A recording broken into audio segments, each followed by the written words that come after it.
Hey everyone, welcome back. So today we're going to be reviewing the EVORETRO Pro Controller for the Nintendo Switch. So if you've been following the channel for a while, you know that in the beginning I used to do controller reviews each and every week. However, over time it slowed down for two main reasons. Number one, we've reviewed pretty much all the main controllers that are out there for the Nintendo Switch. And in general, I'm not interested in reviewing a lot of the off-branded controllers unless either they bring something new to the table or they offer a new alternative that we didn't have before. So in comes the EVORETRO controller. That is a controller that, rather than being modeled after the Pro controller from Nintendo, looks sort of more like a PlayStation controller, meaning that it is D-pad centric on the left side of the controller. If you're wondering what D-pad centric means, it simply means that when you're holding the controller normally, the first button you're going to hit with your thumb is the D-pad and not a thumbstick. And this controller really pushes that design in mind because you even have the option to swap out the D-pad for your preferred style. And all of this wrapped in a package that they're selling for only $25. And price is the main focus that I want to go for here, because previously for people that play a lot of 2D platformers or a lot of games that need a really good D-pad, the main option I would say would have been the 8-bit Do controllers, sort of like this SN30 Pro Plus here. And I don't want any misconceptions. I'm not saying that this controller would replace the 8-bit Do. If price is no object and you can buy either one of the controllers, I would still go with the 8-bit Do. However, not a lot of people for a secondary controller that they're mainly only going to use for a few styles of gaming are willing to drop almost $50 for that other controller. $25, however, starts making a lot of sense. Now the main question though, however, becomes, is the D-pad a good D-pad? Is the rest of the controller a quality product? But I'm going to start with a close-up on the controller so you can get an idea of all the functions, everything that the controller has to offer other than that. However, one important point that I think is going to make a difference is that this controller was actually designed in North America. It was actually designed very close to where I live in Montreal here in Canada, meaning that I think they took the time to really make a quality product even though it's at a low price. Did they cut corners in some places? I think they did, but nonetheless, overall, I do think that they offered a quality controller at a low price. So let's flip to the close-up of the controller, get an idea of all of its features and how it feels, and then after that, we'll move on to the conclusion and I'll give you my verdict on whether I think you should be picking up this controller or not. And just before we move on, I want to let you know that yes, the controller was provided to me by EVORETRO for review purposes, but this is not a sponsored review. All thoughts and conclusions are my own. And don't forget that if you do like the content, hit the like button and don't forget to subscribe to the channel if you aren't already. Now, the first thing I like to do is go over the main features of the controller. And the first thing I want to note is that on the positive end, this controller does have a rechargeable battery and it uses USB-C, so you won't have to carry around a second type of charger. Also, the controller does have motion controls that works perfectly, and actually I found that the motion sensor surprised me in this one by how precise it was. And I don't want you to worry because even my packaging said that there was no motion control compatibility, but I believe that they're simply using old packaging, unfortunately. They'd have to update it on the packaging, but I don't want you to worry, there is gyro control with this controller. Now, rounding off the features, you actually have nice rubberized texturized grips. These aren't plastic grips, these are rubberized, which I really wasn't expecting and honestly is super comfortable.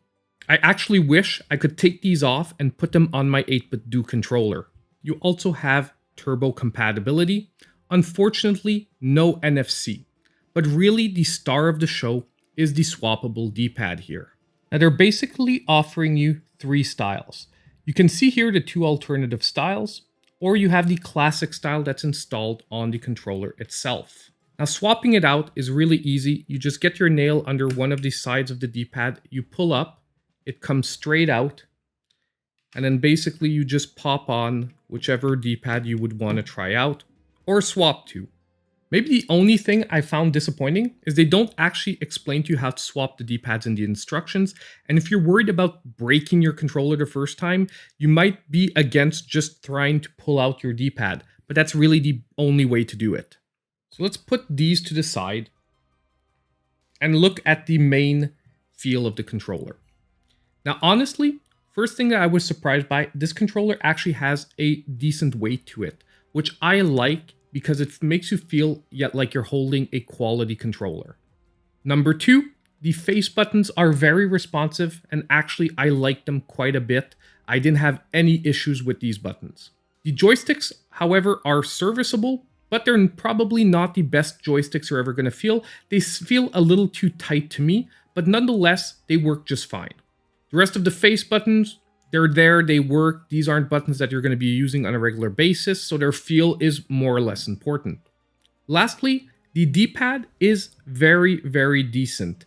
Honestly, it is not the best D-pad I felt. The 8-bit Dough D-pads would still be slightly better, but nonetheless, this is better than what you get on a lot of third-party controllers. And like I said, the option to swap between the different D-pads is very appreciated. And when I say it's slightly weaker than I would say an 8-bit Dough D-pad, it's that this one is a little bit mushier to my feel than how I would normally like it in the ideal world. But nonetheless, just having this setup of being D-pad centric is a big, big comfort reason here if you're playing a lot of retro games. Now we were going to get to the part I like the least about the controller, and that is both bumper buttons and triggers. Now these have a very short travel distance, and they are a very clicky button, but unfortunately, they are the only buttons that by pressing do feel, I would say, lower quality. Like they don't feel like they're gonna break or they don't work. They just don't have a good feel to them in my opinion. But overall, everything is serviceable in this controller. I do find you're getting overall a very decent package. Although I didn't like the top buttons feeling wise, they still work just fine. This controller, everything works just fine. And just because some people always ask, here is the back of the controller. Nothing special to see here other than a reset button that honestly you only need if you're really having some major issues with the controller, which by the way, I haven't had at all. So overall, what is my conclusion on the EVORETRO Switch Pro controller? Where overall, for a $25 controller, I was pleasantly surprised. The option to swap between multiple D-pads is a really appreciated one, although I do think that most people will end up choosing one of those and then sticking with it. But nonetheless, just the fact that you have the option to choose your preferred overall feeling D-pad is a huge one. Also, the addition of the turbo function and the overall setup of the controller is going to be appreciated by a lot of people that play a lot of retro games. Now, the face buttons as a whole feel pretty good. The only part of the controller, like I said, I was a little bit disappointed is the overall feeling on the triggers and the bumpers, but nonetheless, it isn't bad, it's just that they don't feel the best. And lastly, the rubberized grips feel really good.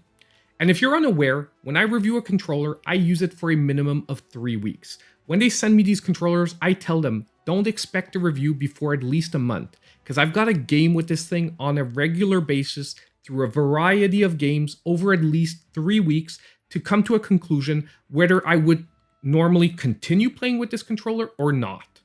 And I've got to say that at $25 for 2D platformers and 2D games, I would be definitely using this controller. However, I would say that if my primary focus is not 2D games or not games that use the D-pad, I would maybe not choose this as my daily driver controller on a day-to-day basis. But the nice thing is that at only $25, this can sort of be a second controller that you buy just for 2D games because you really want to be able to feel comfortable when you're holding it and use that D-pad in an efficient manner. The only style of 2D games that I would be sort of a little careful about picking up this controller for is if you're picking it up primarily for 2D fighters. Because if the 2D fighter you uses a lot of the bumper buttons and the triggers at the top, you have to make sure that you're comfortable with the feeling of this controller, and it might throw off some people, especially if you're a little finicky about those things. And you know, in a fighting game, you don't have time to think about which button you're hitting or whether the button press was accepted or not. So you have to make sure before picking this up that you're comfortable with the style of button that this has.